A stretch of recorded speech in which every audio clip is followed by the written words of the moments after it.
Bonjour à tous et bienvenue sur ma chaîne. Vali, raconte-moi une histoire. Je vais vous raconter l'histoire de Bel-Ami, de Guy de Maupassant, en plusieurs chapitres. Première partie, chapitre 1. Très belle écoute à tous. Quand la caissière lui eut rendu la monnaie de sa pièce de 100 sous, Georges Duroy sortit du restaurant. Comme il portait beau par nature et par pose d'ancien sous-officier, il cambra sa taille, frisa sa moustache d'un geste militaire et familier, et jeta sur les dîneurs attardés un regard rapide et circulaire, un de ces regards de jolis garçons qui s'étendent comme des coups d'épervier. Les femmes avaient levé la tête vers lui, 3 petites ouvrières, une maîtresse de musique entre 2 âges, mal peignée, négligée, coiffée d'un chapeau toujours poussiéreux et vêtue toujours d'une robe de travers, et 2 bourgeoises avec leurs maris, habitués de cette gargote à prix fixe. Lorsqu'il fut sur le trottoir, il demeura un instant immobile, se demandant ce qu'il allait faire. On était au 28 juin, et il lui restait juste en poche 3,40 francs pour finir le mois. Cela représentait 2 dîners sans déjeuner, ou 2 déjeuners sans dîner, au choix. Il réfléchit que les repas du matin étant de 22 sous au lieu de 30 que coûtaient ceux du soir, il lui resterait, en se contentant des déjeuners, 1,20 franc de boni, ce qui représentait encore 2 collations au pain et au saucisson, plus 2 bocs sur le boulevard. C'était là sa grande dépense et son grand plaisir des nuits. Et il se mit à descendre la rue Notre-Dame-de-Lorette. Il marchait ainsi qu'au temps où il portait l'uniforme des hussards, la poitrine bombée, les jambes un peu entr'ouvertes, comme s'il venait de descendre de cheval. Et il avançait brutalement dans la rue pleine de monde, heurtant les épaules, poussant les gens pour ne point se déranger de sa route. Il inclinait légèrement sur l'oreille son chapeau à haute forme assez défraîchi et battait le pavé de son talon.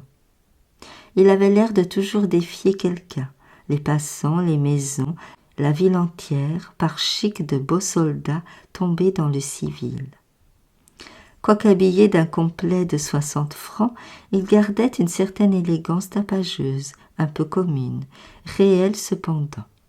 Grand, bien fait, blond, d'un blond châtain vaguement roussi, avec une moustache retroussée, qui semblait mousser sur sa lèvre, des yeux bleus clairs, troués d'une pupille toute petite, des cheveux frisés naturellement, séparés par une raie au milieu du crâne. Il ressemblait bien au mauvais sujet des romans populaires. C'était une de ces soirées d'été où l'air manque dans Paris. La ville, chaude comme une étuve, paraissait suer dans la nuit étouffante.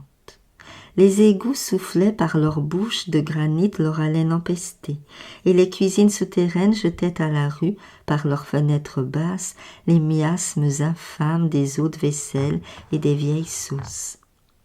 Les concierges, en manches de chemise, à cheval sur des chaises en paille, fumaient la pipe sous les portes cochères, et les passants allaient d'un pas accablé, le front nu, le chapeau à la main.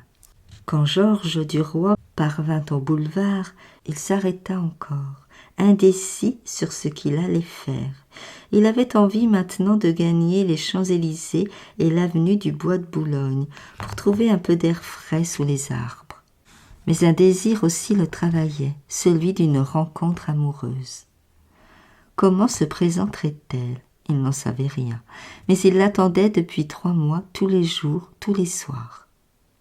Quelquefois, cependant, grâce à sa belle mine et à sa tournure galante, il volait par-ci par-là un peu d'amour, mais il espérait toujours plus et mieux. La poche vide et le sang bouillant, il s'allumait au contact des rôdeuses qui murmurent à l'angle des rues « Venez-vous chez moi, joli garçon ?» Mais il n'osait les suivre, ne les pouvant payer, et il attendait aussi autre chose, d'autres baisers moins vulgaires. Il aimait cependant les lieux où grouillent les filles publiques, leurs bals, leurs cafés, leurs rues. Il aimait les coudoyer, leur parler, les tutoyer, flairer leurs parfums violents, se sentir près d'elles. C'étaient des femmes, enfin, des femmes d'amour. Il ne les méprisait point du mépris inné des hommes de famille. Il tourna vers la Madeleine et suivit le flot de foule qui coulait accablé par la chaleur. Les grands cafés, pleins de monde, débordaient sur le trottoir, étalant leur public de buveurs sous la lumière éclatante et crue de leurs devantures illuminées. Devant eux, sur de petites tables carrées ou rondes, les verres contenaient des liquides rouges, jaunes, verts, bruns, de toutes les nuances. Et dans l'intérieur des carafes, on voyait briller les gros cylindres transparents de glace qui refroidissaient la belle eau claire. Duroy avait ralenti sa marche et l'envie de boire lui séchait la gorge. Une soif chaude, une soif de soir d'été le tenait, et il pensait à la sensation délicieuse des boissons froides coulant dans la bouche. Mais s'il buvait seulement 2 bocs dans la soirée, adieu le maigre souper du lendemain, et il les connaissait trop les heures affamées de la fin du mois. Il se dit: il faut que je gagne 10 heures et je prendrai mon boc à l'américain. Nom d'un chien, que j'ai soif tout de même. Et il regardait tous ces hommes attablés et buvant, tous ces hommes qui pouvaient se désaltérer tant qu'il leur plaisait. Il allait, passant devant les cafés d'un air crâne et gaillard, et il jugeait d'un coup d'œil à la mine, à l'habit, ce que chaque consommateur devait porter d'argent sur lui. Et une colère l'envahissait contre ces gens assis et tranquilles. En fouillant leurs poches, on trouverait de l'or, de la monnaie blanche et des sous. En moyenne, chacun devait avoir au moins 2 louis. Ils étaient bien une centaine au café. 100 fois 2 louis font 4000 francs, il murmurait. Les cochons, tout en se dandinant avec grâce. S'il avait pu en tenir un au coin d'une rue dans l'ombre bien noire, il lui aurait tordu le cou, ma foi, sans scrupule, comme il faisait aux volailles des paysans aux jours de grandes manœuvres. Il se rappelait ces 2 années d'Afrique, la façon dont il rançonnait les Arabes dans les petits postes du Sud. Et un sourire cruel et gai passa sur ses lèvres au souvenir d'une escapade qui avait coûté la vie à 3 hommes de la tribu des Ouled Alan et qui leur avait valu à ses camarades et à lui 20 poules, 2 moutons et de l'or, et de quoi rire pendant 6 mois. On n'avait jamais trouvé les coupables, qu'on n'avait guère cherché d'ailleurs, l'Arabe étant un peu considéré comme la proie naturelle du soldat. À Paris, c'était autre chose. On ne pouvait pas marauder gentiment, sabre au côté et revolver au poing, loin de la justice civile en liberté. Il se sentait au cœur tous les instincts du sous-off lâché en pays conquis. Certes, il les regrettait ces 2 années de désert. Quel dommage de n'être pas resté là-bas. Mais voilà, il avait espéré mieux en revenant. Et maintenant? Ah oui, c'était du propre maintenant. Il faisait aller sa langue dans sa bouche avec un petit claquement, comme pour constater la sécheresse de son palais. La foule glissait autour de lui, exténuée et lente, et il pensait toujours: tas de brutes, tous ces imbéciles-là ont des sous dans leurs gilets. Il bousculait les gens de l'épaule et sifflotait des airs joyeux. Des messieurs heurtés se retournaient en grognant.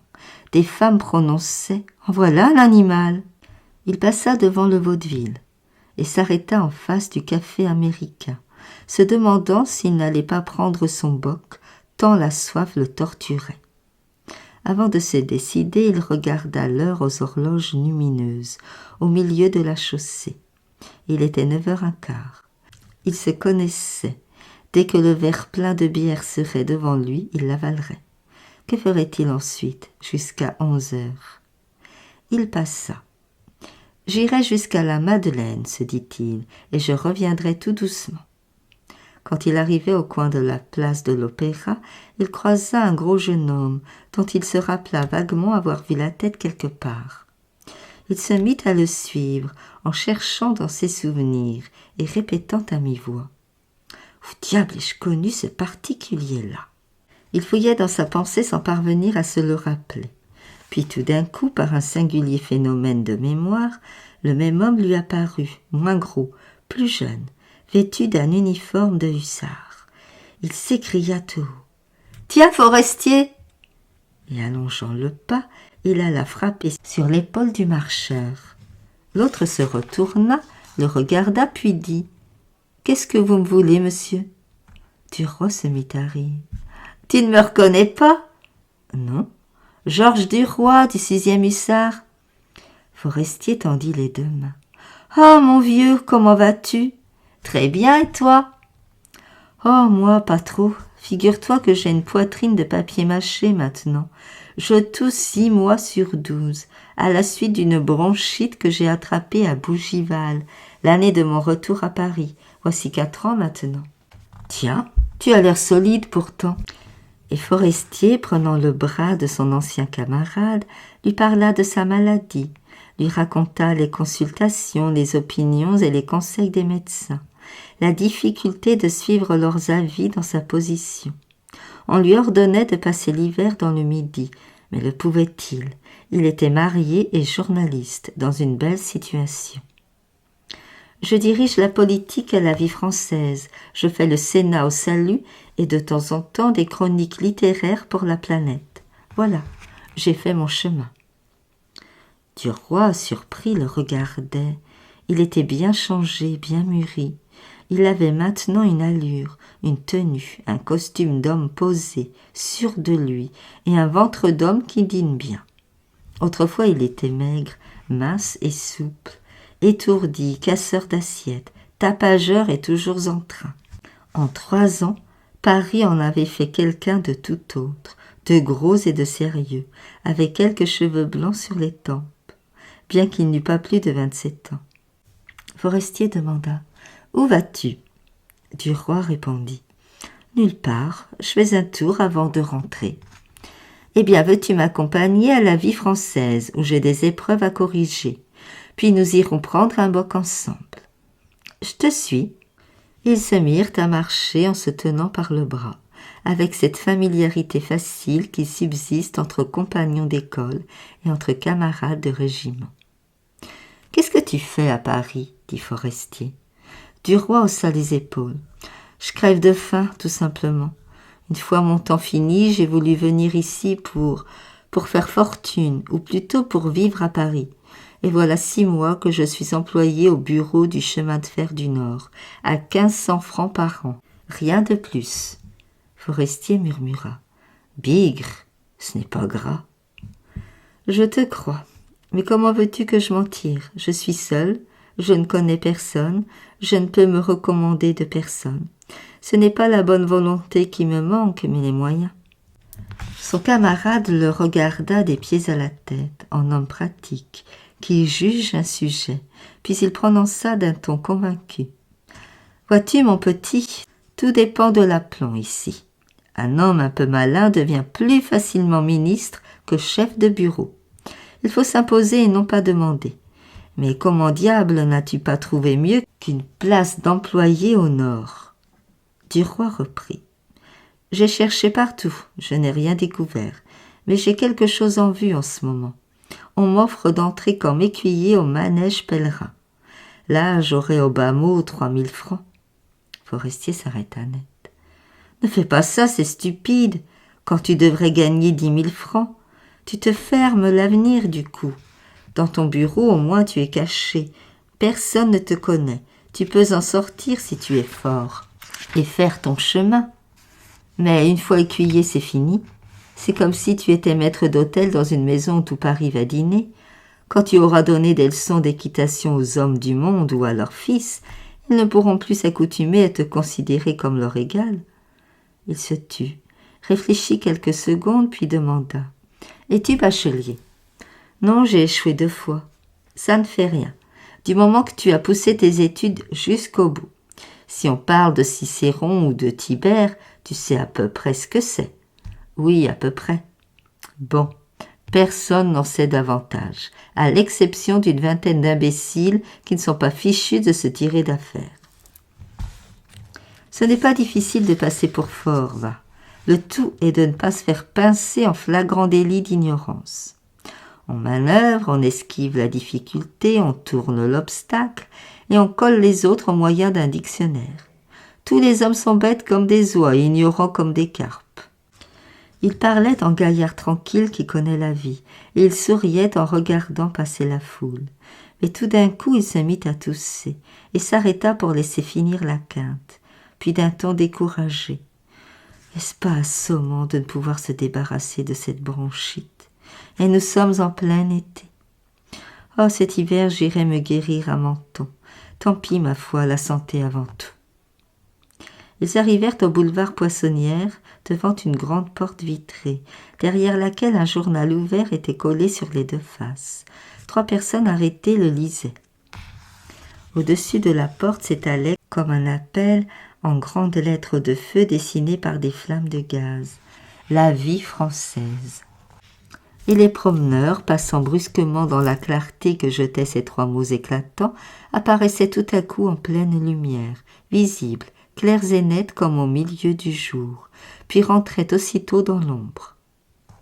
Forestier poussa cette porte. « Entre !» dit-il.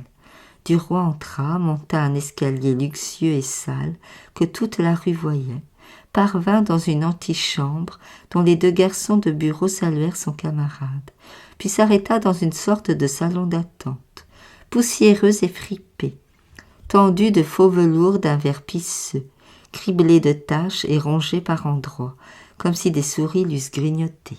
« Assieds-toi, dit Forestier, je reviens dans 5 minutes. » Il disparut par une des 3 sorties qui donnaient dans ce cabinet. Une odeur étrange, particulière, inexprimable, l'odeur des salles de rédaction flottait dans ce lieu. Duroy demeurait immobile, un peu intimidé, surpris surtout. De temps en temps, des hommes passaient devant lui, en courant, entrés par une porte et partis par l'autre, avant qu'il eût le temps de les regarder. Certains, tantôt des jeunes gens très jeunes, l'air affairé, et tenant à la main une feuille de papier qui palpitait au vent de leur course. Tantôt des ouvriers compositeurs dont la blouse de toile tachée d'encre laissait voir un col de chemise bien blanc et un pantalon de drap pareil à celui des gens du monde. Ils portaient avec précaution des bandes de papier imprimées, des épreuves fraîches, toutes humides. Quelquefois un petit monsieur entrait, vêtu avec une élégance trop apparente, la taille trop serrée dans la redingote, la jambe trop moulée sous l'étoffe, le pied étreint dans un soulier trop pointu, quelques reporters mondains apportant les échos de la soirée.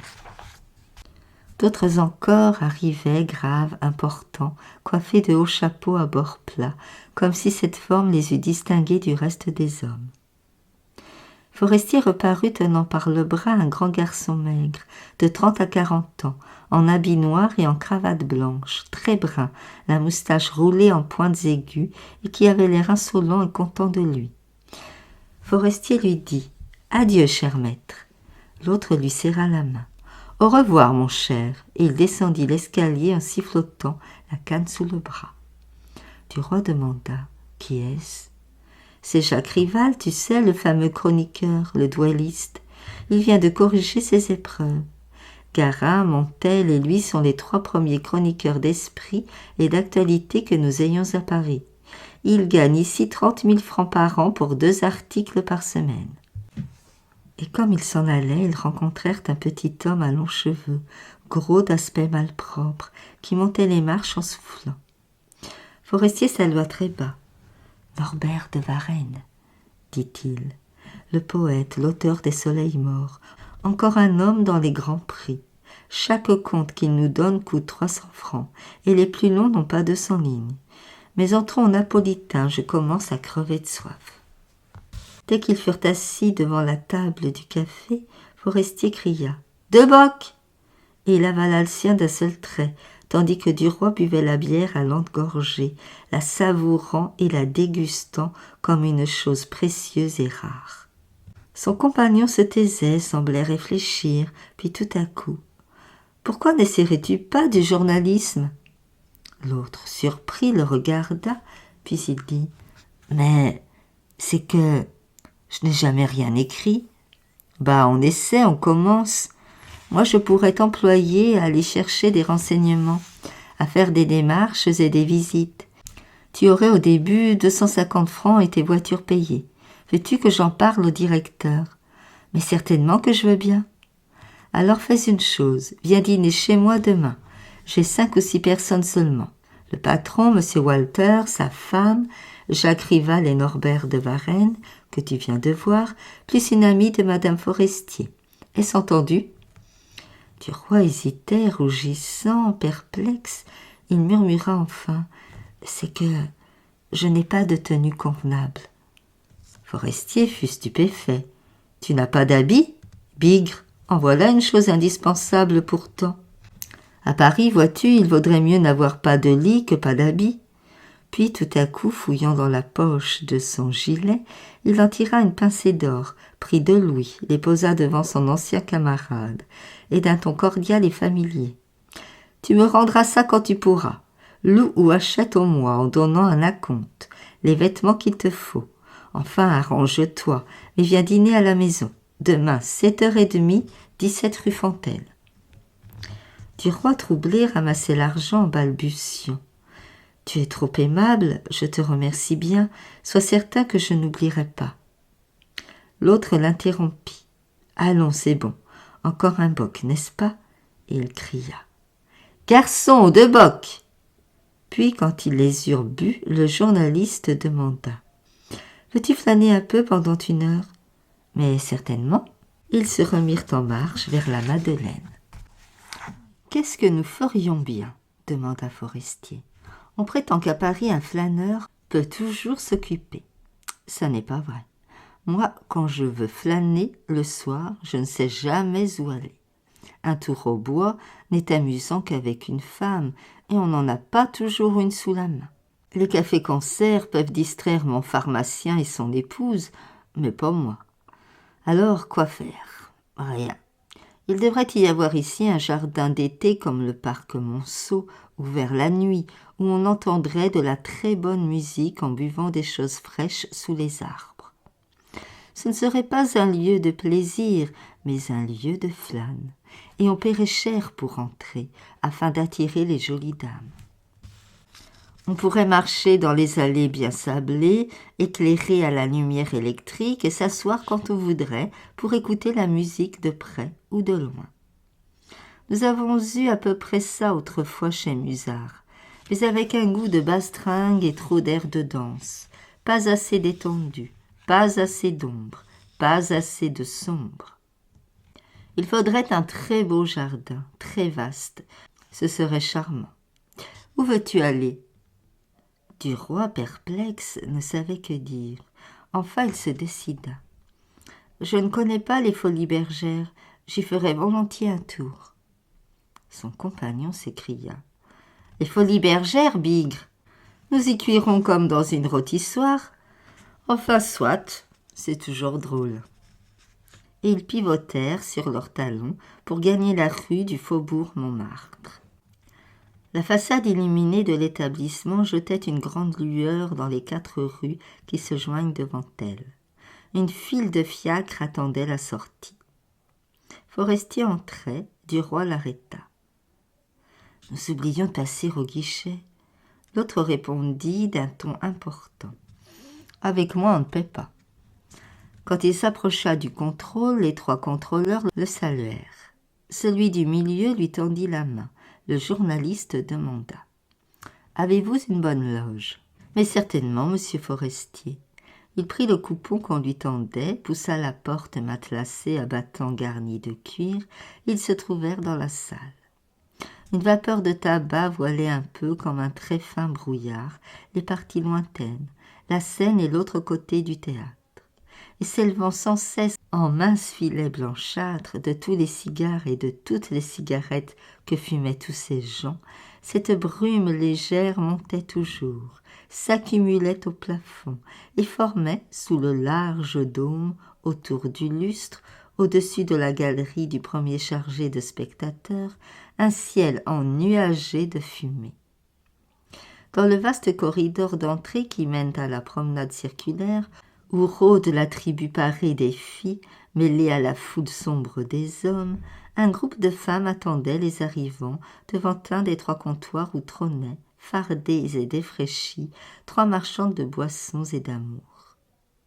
Les hautes glaces derrière elles reflétaient leur dos et les visages des passants. Forestier ouvrait les groupes avancés vite en homme qui a droit à la considération. Il s'approcha d'une ouvreuse. « La loge 17, dit-il.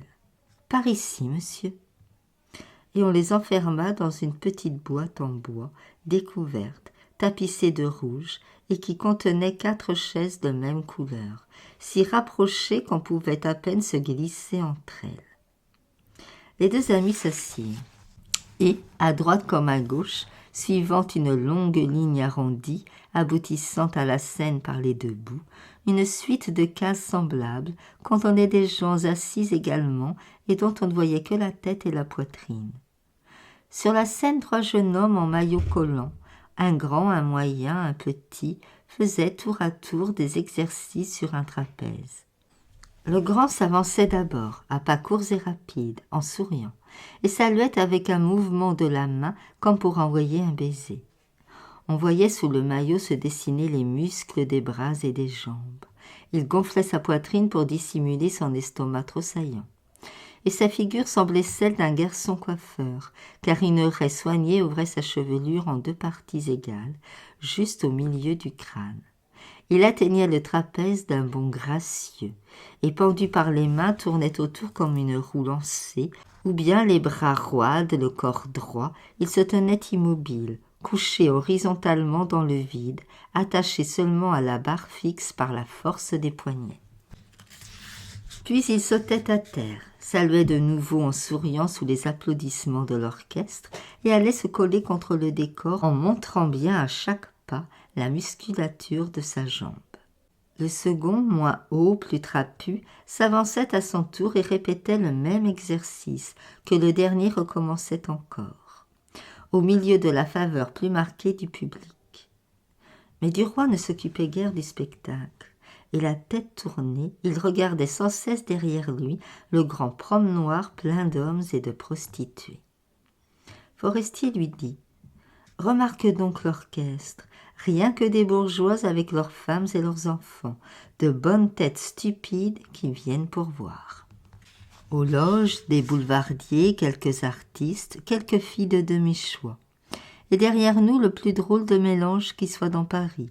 Quels sont ces hommes? Observe-les. Il y a de tout. De toutes les professions et de toutes les castes. Mais la crapule domine. Voici des employés de banques, de magasins, de ministères, des reporters, des souteneurs, des officiers en bourgeois, des gommeux en habits, qui viennent de dîner au cabaret et qui sortent de l'opéra avant d'entrer aux Italiens. Et puis encore tout un monde d'hommes suspects qui défient l'analyse. Quant aux femmes, rien qu'une marque. La soupeuse de l'Américain, la fille à 1 ou 2 louis qui guette l'étranger de 5 louis et prévient ses habitués quand elle est libre. On les connaît toutes depuis 10 ans, on les voit tous les soirs, toute l'année, aux mêmes endroits. Sauf quand elles font une station hygiénique à Saint-Lazare ou à l'Oursine. Duroy n'écoutait plus. Une de ces femmes, s'étant accoudée à l'horloge, le regardait. C'était une grosse brune à la chair blanchie par la pâte, à l'œil noir allongé, souligné par le crayon, encadré sous les sourcils énormes et factices. Sa poitrine trop forte tendait la soie sombre de sa robe, et ses lèvres peintes, rouges comme une plaie, lui donnaient quelque chose de bestial, d'ardent, d'outré, mais qui allumait le désir cependant. Elle appela d'un signe de tête une de ses amies qui passait, une blonde aux cheveux rouges, grasse aussi, et elle lui dit d'une voix assez forte pour être entendue. « Tiens, v'là un joli garçon. S'il veut de moi pour 10 louis, je ne dirai pas non. » Forestier se retourna et, souriant, il tapa sur la cuisse de Duroy.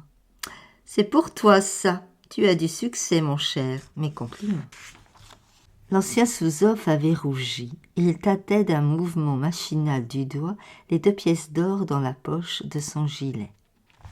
Le rideau s'était baissé, l'orchestre maintenant jouait une valse.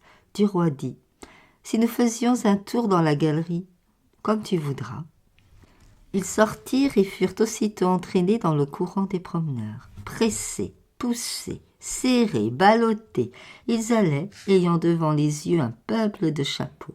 Et les filles de par deux passaient dans cette foule d'hommes, la traversaient avec facilité, glissaient entre les coudes, entre les poitrines, entre les dos, comme si elles eussent été bien chez elles, bien à l'aise, à la façon des poissons dans l'eau, au milieu de ce flot de mâles. Du roi ravi se laissait aller, buvait avec ivresse l'air vicié par le tabac, par l'odeur humaine et les parfums des drôlesses. Les forestiers suaient, soufflaient, toussaient. « Allons au jardin, dit-il. » Et, tournant à gauche, ils pénétrèrent dans une espèce de jardin couvert que deux grandes fontaines de mauvais goût rafraîchissaient. Sous des ifs et des tuyas en caisse, des hommes et des femmes buvaient sur des tables de zinc. « Encore un boc ?» demanda Forestier. « Ah oui, volontiers. » Ils s'assirent en regardant passer le public. De temps en temps, une rôdeuse s'arrêtait, puis demandait avec un sourire banal. « M'offrez-vous quelque chose, monsieur ?» Et comme Forestier répondait « Un verre d'eau à la fontaine », elle s'éloignait en murmurant « Va donc, mufle !» Mais la grosse brune qui s'était appuyée tout à l'heure derrière la loge des deux camarades reparut, marchant arrogamment, le bras passé sous celui de la grosse blonde. Cela faisait vraiment une belle paire de femmes bien assorties. Elle sourit en apercevant du roi, comme si leurs yeux se fussent dit déjà des choses intimes et secrètes. Et prenant une chaise, elle s'assit tranquillement en face de lui et fit asseoir son ami.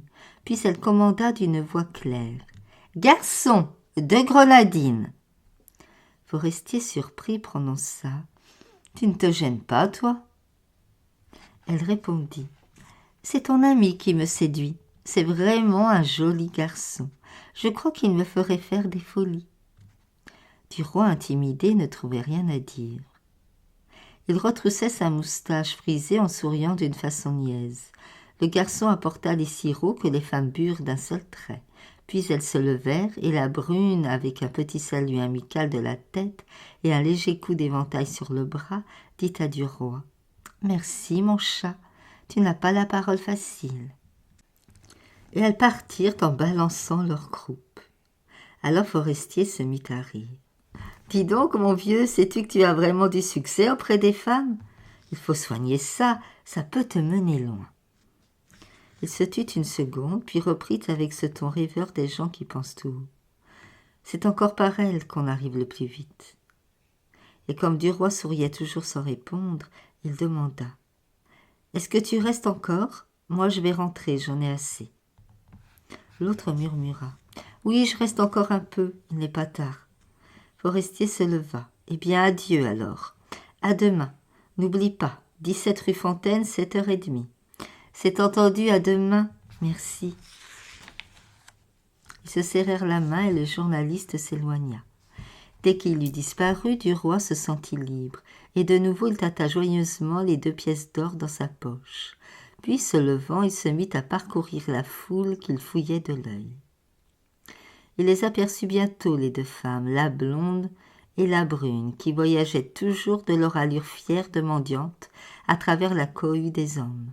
Il alla droit sur elle, et quand il fut tout près, il n'osa plus. La brune lui dit « As-tu retrouvé ta langue ?» Il balbutia. « Parbleu !» sans parvenir à prononcer autre chose que cette parole. Ils restaient debout tous les 3 arrêtés, arrêtant le mouvement du promenoir, formant un remous autour d'eux. Alors tout à coup elle demanda « Viens-tu chez moi ?» Et lui, frémissant de convoitise, répondit brutalement « Oui, mais je n'ai qu'un louis dans ma poche. » Elle sourit avec indifférence. « Ça ne fait rien. » Et elle prit son bras en signe de possession. Comme il sortait, il songeait qu'avec les autres 20 francs, il pourrait facilement se procurer en location un costume de soirée pour le lendemain. Merci pour votre écoute. À bientôt pour la suite.